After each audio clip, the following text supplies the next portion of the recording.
राष्ट्र यज्ञ के इस पावन अनुष्ठान में आज मुझे यहां आने का सौभाग्य मिला है। आज चैत्र शुक्ल प्रतिपदा का ये दिन बहुत विशेष है। आज से नवरात्रि का पवित्र पर्व शुरू हो रहा है। देश के अलग अलग कोनों में आज गुड़ी पड़वा, उगादी और नवरेह का त्योहार भी मनाया जा रहा है। आज भगवान झूलेलाल जी और गुरु अंगद देव जी का अवतरण दिवस भी है। ये हमारे प्रेरणा पुंज परम पूजनीय डॉक्टर साहब की जयंती का भी अवसर है और इसी साल राष्ट्रीय स्वयंसेवक संघ की गौरवशाली यात्रा का 100 वर्ष भी पूरे हो रहे हैं।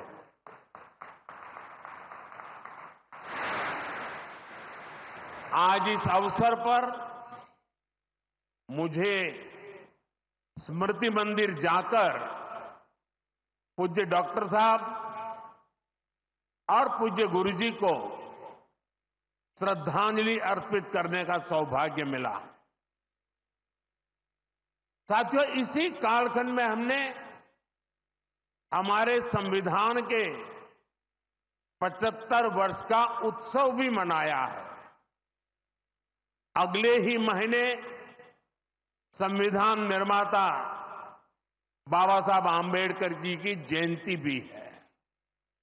आज मैंने दीक्षा भूमि पर बाबा साहब को नमन किया है, उनका आशीर्वाद लिया है। मैं इन विभूतियों को नमन करते हुए देशवासियों को नवरात्रि और सभी पर्वों की बहुत बहुत बधाई देता हूं। साथियों, संघ सेवा के इस पवित्र तीर्थ नागपुर में आज हम एक पुण्य संकल्प के विस्तार के साक्षी बन रहे हैं। अभी हमने माधव नेत्रालय के कुल गीत में सुना, अध्यात्म, ज्ञान, गौरव, गुरुता का ये अद्भुत विद्यालय, मानवता रत यह सेवा मंदिर, कण कण में देवालय। माधव नेत्रालय एक ऐसा संस्थान है जो अनेक दशकों से पूज्य गुरुजी के आदर्शों पर लाखों लोगों की सेवा कर रहा है। लोगों के जीवन में रोशनी लौटी है। आज उसके नए परिसर का शिलान्यास हुआ है। अब इस नए परिसर के बाद इन सेवा कार्यों को और ज्यादा गति मिलेगी। इससे हजारों नए लोगों के जीवन में प्रकाश फैलेगा, उनके जीवन का अंधकार भी दूर होगा। मैं सेवा कार्य के लिए माधव नेत्रालय से जुड़े सभी लोगों को उनके कार्य की, उनके सेवा भाव की सराहना करता हूं और मेरी तरफ से अनेक अनेक शुभकामनाएं देता हूं। साथियों, लाल किले से मैंने सबके प्रयास की बात कही थी। आज स्वास्थ्य के क्षेत्र में देश जिस तरह काम कर रहा है, माधव नेत्रालय उन प्रयासों को बढ़ा रहा है। देश के सभी नागरिकों को बेहतर स्वास्थ्य सुविधाएं मिले, ये हमारी प्राथमिकता है। देश में गरीब से गरीब को भी अच्छे से अच्छा इलाज मिले, कोई भी देशवासी जीवन जीने की गरिमा से वंचित न रहे। अपना जीवन देश के लिए दे चुके बुजुर्गों को इलाज की चिंता उनको सताती न रहे, उस परिस्थिति में उनको जीना न पड़े। और ये सरकार की नीति है। और इसलिए आयुष्मान भारत के कारण आज करोड़ों लोगों को मुफ्त इलाज की सुविधा मिल रही है। हजारों जन औषधि केंद्र देश के गरीबों को, मध्यम वर्गीय परिवारों को सस्ती दवाएं दे रहे हैं। इन दिनों देश में करीब 1,000 डायलिसिस सेंटर जो मुफ्त में डायलिसिस की सेवा का एक यज्ञ चला रहे हैं। इससे देशवासियों के हजारों करोड़ रुपए बच रहे हैं, उनको स्वास्थ्य लाभ हो रहा है। बीते 10 साल में गांवों में लाखों आयुष्मान आरोग्य मंदिर बने हैं, जहां से लोगों को देश के सर्वश्रेष्ठ डॉक्टरों से टेली मेडिसिन से कंसल्टेशन मिलता है, प्राथमिक इलाज मिलता है और आगे के लिए सहायता होती है। उन्हें रोगों की जांच के लिए सैकड़ों किलोमीटर दूर नहीं जाना पड़ रहा। साथियों, हमने न सिर्फ मेडिकल कॉलेजों की संख्या में 2 गुना वृद्धि की है, लेकिन हमने देश में ऑपरेशनल एम्स की संख्या भी 3 गुना बढ़ाई है। देश में मेडिकल सीट्स भी 2 गुनी हुई है। प्रयास यही है कि आने वाले समय में लोगों की सेवा के लिए ज्यादा से ज्यादा डॉक्टर्स और अच्छे डॉक्टर्स उपलब्ध हो। एक बहुत बड़ा साहसिक निर्णय हमने किया। आजादी के बाद पहली बार हुआ, इस देश का गरीब का बच्चा भी डॉक्टर बन सके, उसके सपने पूरे हो सके। इसलिए विद्यार्थियों को अपनी मातृभाषा में डॉक्टर बनने की सुविधा हमने उपलब्ध कराई। आधुनिक चिकित्सा विज्ञान से जुड़े इन प्रयासों के साथ ही देश अपने पारंपरिक ज्ञान को भी आगे बढ़ा रहा है।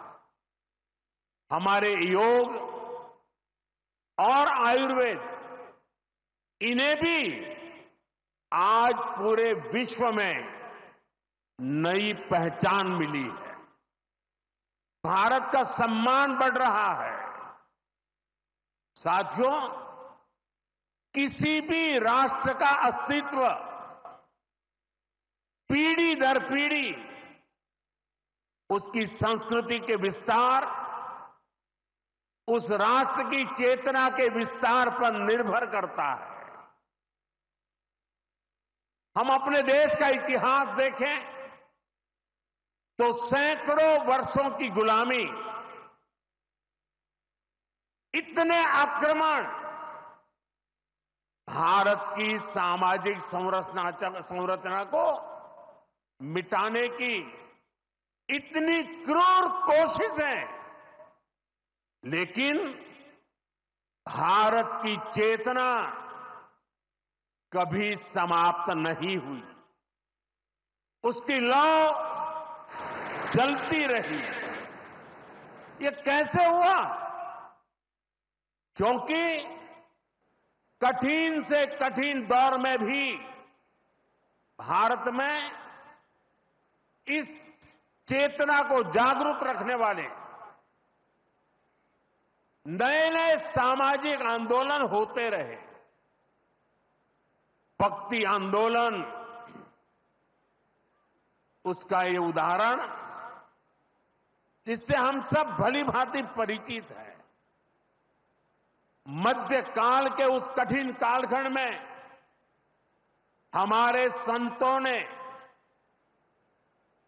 भक्ति के विचारों से हमारी राष्ट्रीय चेतना को नई ऊर्जा दी। गुरु नानक देव, कबीरदास, तुलसीदास, सूरदास, हमारे यहां महाराष्ट्र में संत तुकाराम, संत एकनाथ, संत नामदेव, संत ज्ञानेश्वर, ऐसे कितने ही संतों ने हमारी इस राष्ट्रीय चेतना में अपने मौलिक विचारों से प्राण फूंके।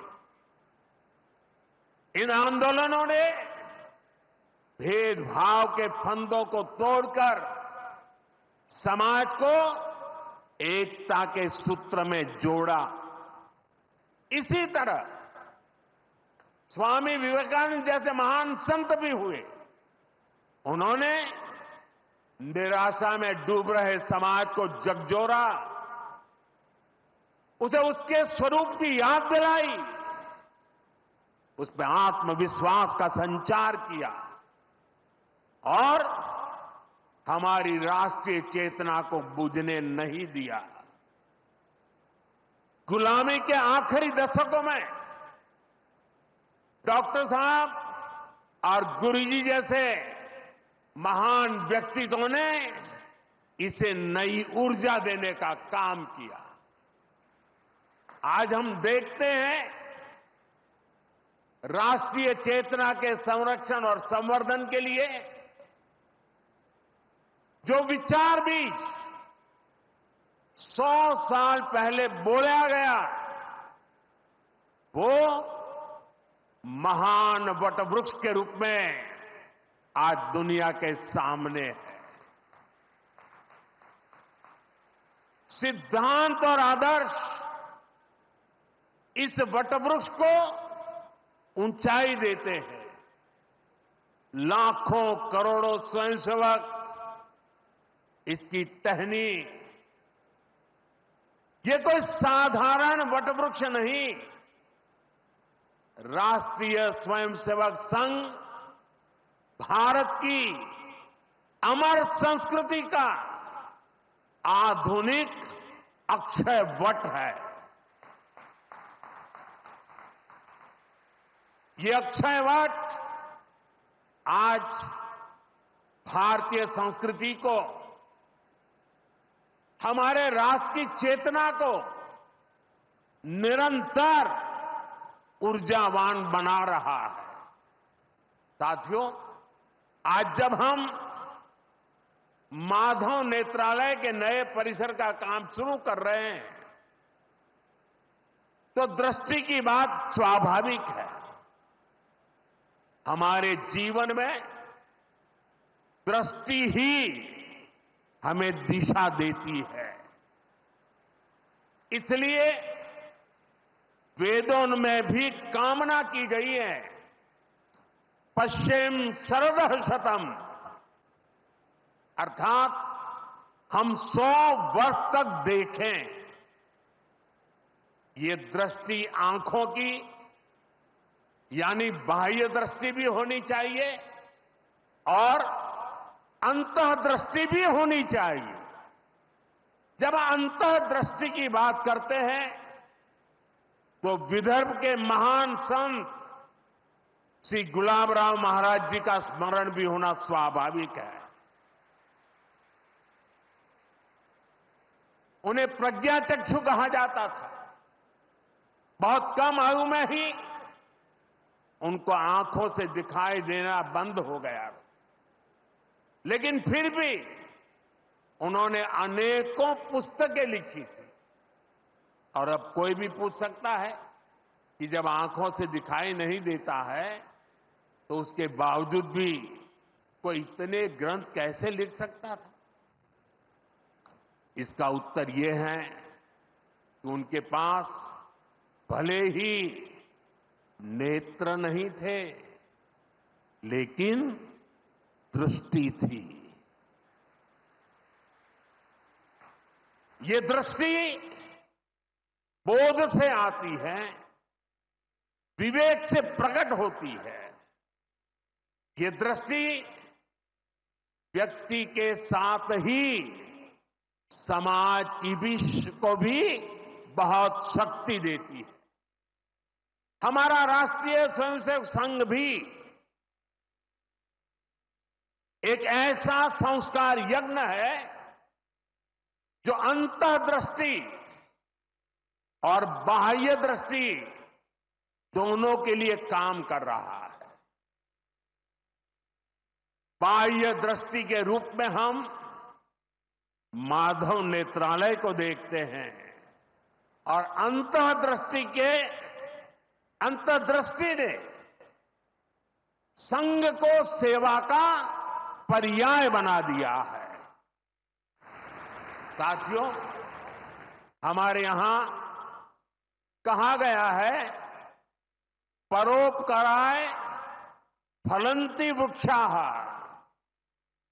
परोपकाराय वहन्ति नद्यः, परोपकाराय दुहन्ति गावः, परोपकारार्थमिदं शरीरम।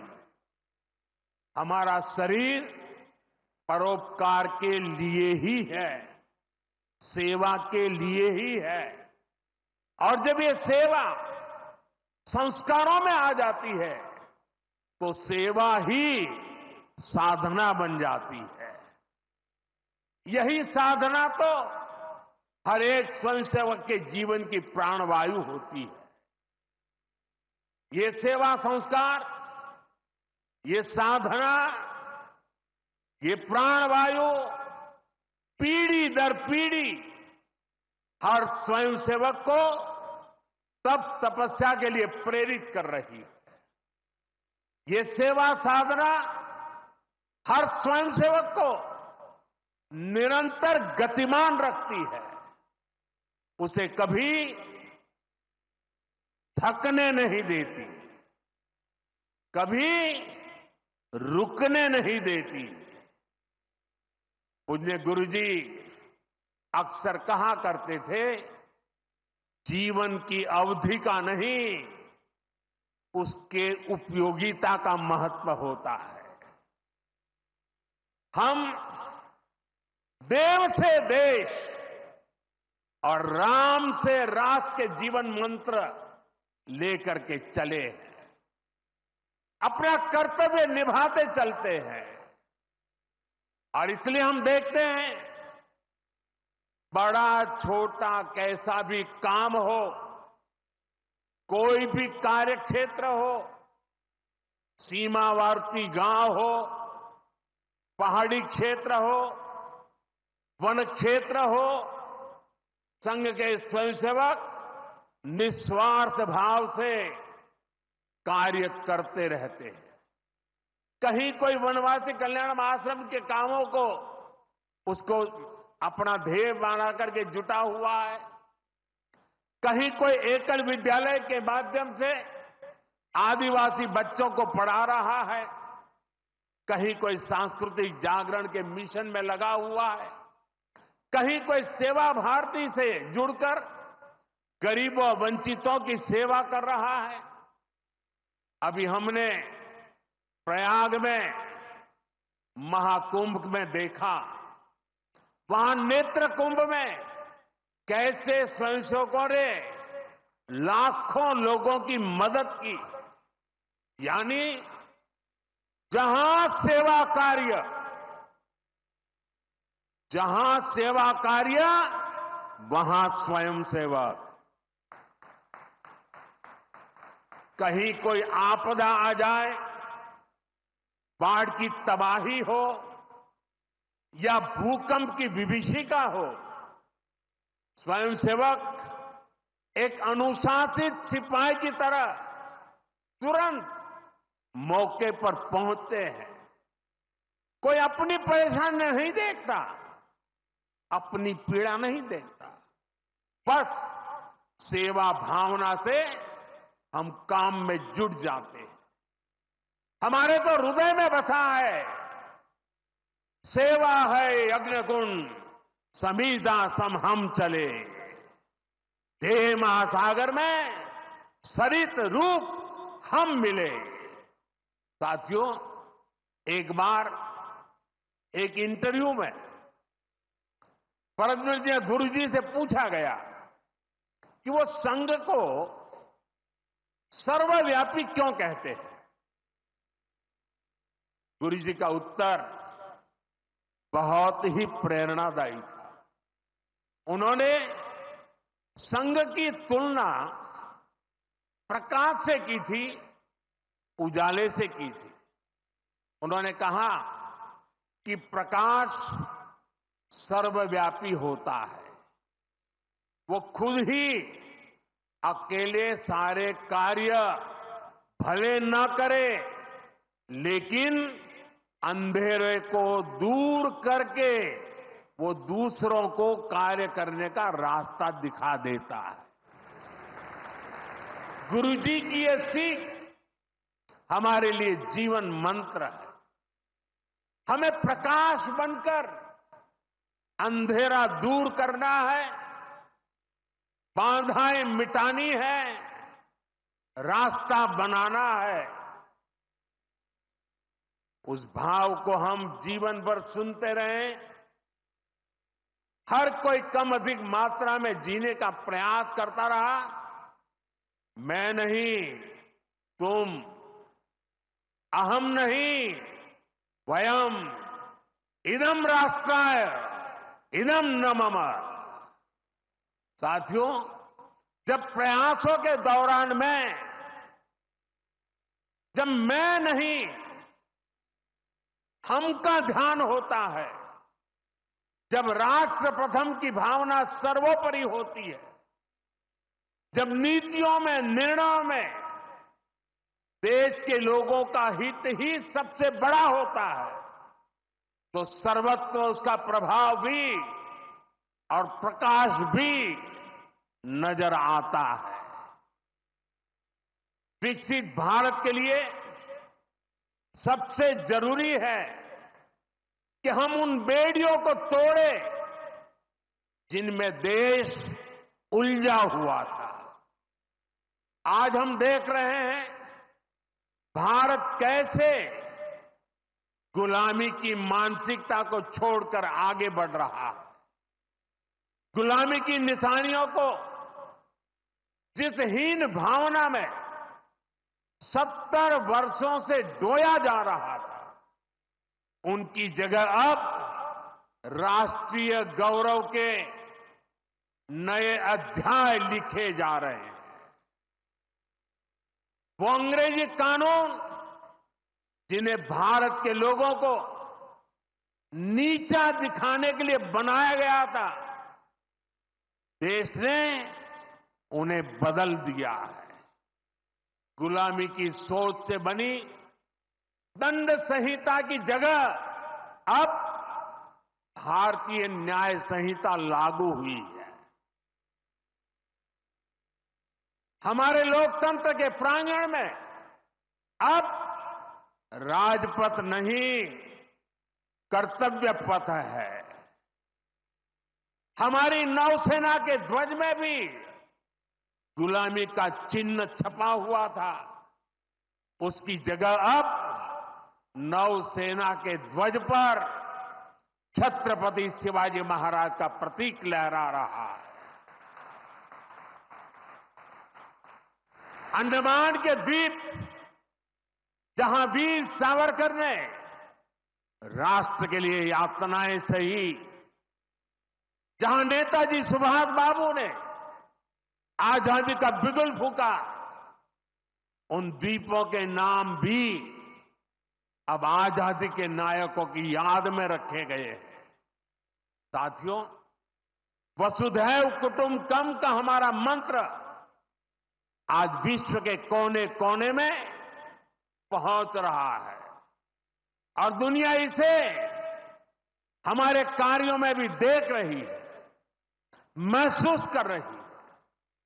जब कोविड जैसी महामारी आती है तो भारत विश्व को परिवार मानकर वैक्सीन उपलब्ध करवाता है। दुनिया में कहीं भी प्राकृतिक आपदा हो, भारत पूरे मनोयोग से सेवा के लिए खड़ा होता है। अभी आपने कल ही देखा है, म्यांमार में इतना बड़ा भूकंप आया है। भारत ऑपरेशन ब्रह्मा के तहत वहां के लोगों की मदद के लिए सबसे पहले पहुंच गया है। जब तुर्की में भूकंप आया, जब नेपाल में भूकंप आया, जब मालदीव्स में पानी का संकट आया, भारत ने मदद करने में घड़ी भर की भी देर नहीं की। युद्ध जैसे हालातों में हम दूसरे देशों से नागरिकों को भी सुरक्षित निकाल करके लाते हैं। दुनिया देख रही है, भारत आज जब प्रगति कर रहा है तो पूरे ग्लोबल साउथ की आवाज भी बन रहा है। विश्व बंधु की ये भावना हमारे ही संस्कारों का विस्तार है। साथियों, आज भारत की सबसे बड़ी पूंजी हमारा युवा है और हम देखते हैं आज भारत का युवा कितने कॉन्फिडेंस से भरा हुआ है। उसकी रिस्क टेकिंग कैपेसिटी पहले के मुकाबले कई गुना बढ़ गई है। वो नए नए इनोवेशन कर रहा है, स्टार्टअप्स की दुनिया में अपना परचम लहरा रहा है और सबसे बड़ी बात, आज के भारत का युवा अपनी विरासत पर गर्व करते हुए, अपनी संस्कृति पर गर्व करते हुए चल रहा है। अभी हमने प्रयागराज महाकुंभ में देखा, आज की युवा पीढ़ी लाखों करोड़ों की संख्या में महाकुंभ में पहुंची और इस सनातन परंपरा से जुड़कर गौरव से भर उठी। आज भारत का युवा देश की जरूरतों को ध्यान में रखते हुए काम कर रहा है। भारत के युवाओं ने मेक इन इंडिया को सफल बनाया है। भारत का युवा लोकल के लिए वोकल हुआ है, एक जज्बा बना है। हमें देश के लिए जीना है, देश के लिए कुछ करना है। खेल के मैदान से लेकर अंतरिक्ष की ऊंचाई तक राष्ट्र निर्माण की भावना से ओतप्रोत हमारे युवा आगे बढ़ रहे हैं, आगे चलते ही जा रहे हैं। यही युवा 2047 के जब आजादी के 100 साल होंगे विकसित भारत के लक्ष्य की ध्वजा थामे हुए है। और मुझे विश्वास है संगठन, समर्पण और सेवा की ये त्रिवेणी विकसित भारत की यात्रा को निरंतर ऊर्जा देती रहेगी, दिशा देती रहेगी। संघ का इतने वर्षों का परिश्रम फलीभूत हो रहा है। संघ की इतने वर्षों की तपस्या विकसित भारत का एक नया अध्याय लिख रही है। साथियों, जब संघ की स्थापना हुई तब भारत की हालत भी अलग थी और हालात भी अलग था। 1925 से लेकर 1947 तक वो समय संघर्ष का समय था। आजादी का बड़ा लक्ष्य देश के सामने था। आज संघ की 100 वर्षों की यात्रा के बाद देश फिर एक अहम पड़ाव पर है। 2025 से 2047 तक ये महत्वपूर्ण कालखंड, इस कालखंड में एक बार फिर बड़े लक्ष्य हमारे सामने। कभी पूज्य गुरुजी ने एक पत्र में लिखा था, मैं अपने भव्य राष्ट्र प्रसाद की नींव में एक छोटा सा पत्थर बनकर रहना चाहता हूं। हमें सेवा के अपने संकल्प को हमेशा प्रज्वलित रखना है। हमें अपने परिश्रम को बनाए रखना है। हमें विकसित भारत के स्वप्न को साकार करना है। और जैसा मैंने अयोध्या में प्रभु श्री राम के मंदिर के नवनिर्माण पर कहा था, हमें अगले 1000 वर्षों के सशक्त भारत की नींव भी रखनी है।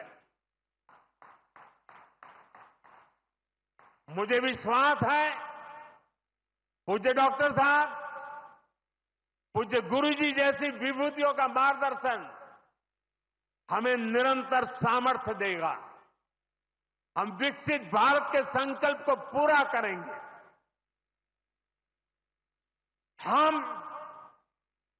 अपनी पीढ़ियों के बलिदान को सार्थक करके रहेंगे। इसी संकल्प के साथ आप सभी को एक बार फिर इस मंगलमय नववर्ष की अनेक अनेक शुभकामनाएं। बहुत बहुत धन्यवाद।